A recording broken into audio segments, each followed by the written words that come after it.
Hello dear students, कैसे हैं आप सभी। आई होप कि बहुत अच्छे होंगे।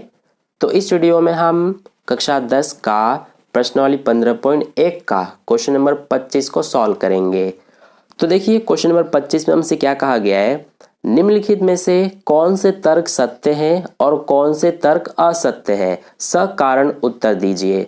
तो इसमें दो पार्ट हैं। फर्स्ट पार्ट में कहा गया है यदि दो सिक्कों को एक साथ उछाला जाता है तो इसके तीन संभावित परिणाम दो चित्त, दो पट या प्रत्येक एक बार है। अतः इनमें से प्रत्येक परिणाम की प्रायिकता 1/3 है। तो देखिए इसका सॉल्यूशन हम कैसे करेंगे। सबसे पहले क्वेश्चन को ध्यान से समझिए। हमसे क्वेश्चन में कहा गया है कि दो सिक्कों को एक साथ उछाला जाता है। तो जब हम दो सिक्कों को एक साथ उछालेंगे तो हमें क्या क्या परिणाम देखने को मिल सकता है। तो हो सकता है कि पहले वाले सिक्के पर हेड आ जाए और दूसरे वाले सिक्के पर भी हेड आ जाए। इसके अलावा ऐसा भी हो सकता है कि पहले पर टेल और दूसरे वाले सिक्के पर भी टेल आ जाए, या फिर पहले वाले सिक्के पर हेड और दूसरे पर टेल आ जाए, या फिर ऐसा भी हो सकता है कि पहले पर टेल और दूसरे वाले सिक्के पर हेड आ जाए। यानी कि ये चार हमारे संभावित परिणाम हो सकते हैं। लेकिन क्वेश्चन में हमसे कहा गया है कि सिर्फ तीन संभावित परिणाम है।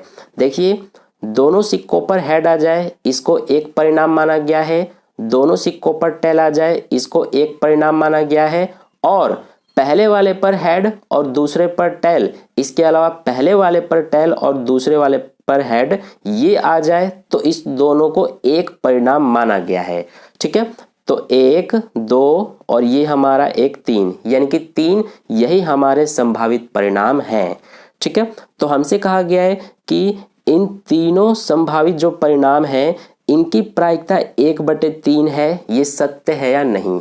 तो देखिए कैसे करेंगे हम। सबसे पहले ये हमारा फर्स्ट पार्ट है, तो इसका हम सबसे पहले कुल परिणाम लिखेंगे। ठीक है, तो देखिए कुल परिणाम हमारा क्या क्या हो सकता है। अभी मैंने आपको यहाँ पर समझाया कि हो सकता है जब हम दोनों सिक्कों को एक साथ उछालेंगे तो दोनों पर हेड आ जाए, ऐसा हो सकता है। इसके अलावा दोनों पर टेल आ जाए, ऐसा भी हो सकता है। या फिर पहले वाले पर हेड और दूसरे पर टेल आ जाए, ऐसा भी हो सकता है। और पहले वाले पर टेल और दूसरे वाले पर हेड आ जाए, ऐसा भी हो सकता है। यानी कि ये हमारे परिणाम हो सकते हैं। तो ये हमारे कुल परिणाम हैं। अब देखिए जैसे कि मैंने अभी आपको बताया कि दोनों सिक्कों में से किसी एक पर हेड और दूसरे पर टेल आ जाए तो इसको एक परिणाम माना गया है। यानी कि ये दोनों हमारे एक ही परिणाम है, और एक ये और एक ये, यानी कि तीन परिणाम हो गए। तो हमसे कहा गया है कि इन तीनों के जो प्रायिकता होगी वो 1/3 होगी। तो ये हमारा असत्य हो जाएगा। क्यों हो जाएगा? क्योंकि ध्यान से समझिए, जब हम दोनों सिक्कों को एक साथ उछालेंगे तो इसकी ज़्यादा चांस है, यानी कि इसकी बहुत ज़्यादा संभावना है कि पहले वाले पर हेड आ जाए या दूसरे पर टेल आ जाए, या फिर पहले वाले सिक्के पर टेल और दूसरे वाले पर हेड आ जाए। इसकी ज़्यादा संभावना है, यानी कि इसकी संभावना इन दोनों से दुगना है। ठीक है, तो इसीलिए हमारा ये जो तीनों परिणाम हैं इनकी प्रायिकता 1/3 नहीं हो सकती है। ठीक है, क्यों नहीं हो सकती है मैंने अभी आपको समझा दिया है। क्योंकि ये जो हमारा ये दोनों परिणाम है इनको एक माना गया है। ठीक है, और एक ये और एक ये, तो तीन हमारे परिणाम हो गए। तो इनकी प्रायिकता 1/3 नहीं होगी तीनों की, क्योंकि जब हम दोनों सिक्कों को उछालेंगे एक साथ तो इसके बहुत ही कम चांस होंगे कि दोनों सिक्कों पर हेड आ जाए, या फिर इसका भी कम चांस होगा कि दोनों पर टेल आ जाए। लेकिन इन दोनों के चांस ज़्यादा हो जाएगा कि पहले वाले पर हेड आ जाए और दूसरे पर टेल, या फिर पहले वाले पर टेल और दूसरे वाले पर हेड आ जाए। इसकी संभावना ज़्यादा है। ठीक है, तो इसीलिए हमारा ये जो फर्स्ट है ये असत्य है। तो यहाँ पर हम लिख देंगे ऐसे, यह असत्य है। ठीक है, अब असत्य क्यों है इसका कारण भी लिखेंगे हम। तो यहाँ पर लिख देंगे क्योंकि तीनों परिणाम समप्रायिक नहीं है। यानी कि जो ये तीनों परिणाम है ये समप्रायिक यानी समसंभावी नहीं है। यानी कि तीनों के आने की संभावना एक जैसी नहीं है, यानी कि बराबर नहीं है। तो इसी को यहाँ पर लिख देंगे हम, क्योंकि तीनों परिणाम संप्रायिक नहीं है। तो ये हो गया हमारा फर्स्ट पार्ट का सॉल्यूशन कंप्लीट। अब देखिए सेकंड पार्ट को करते हैं। तो सेकंड पार्ट में हमसे क्या कहा गया है, यदि एक पासे को फेंका जाता है तो इसके दो संभावित परिणाम एक विषम संख्या या एक सम संख्या है, अतः एक विषम संख्या ज्ञात करने की प्रायिकता 1/2 है। तो देखिए इसका सॉल्यूशन हम कैसे करेंगे। सबसे पहले इसमें भी हम कुल परिणाम लिख लेते हैं। तो हमसे क्वेश्चन में क्या कहा गया है कि एक पासा है जिसको फेंका जाता है। तो जब हम एक पासे को फेंकेंगे तो हमारे कुल परिणाम क्या क्या हो सकते हैं।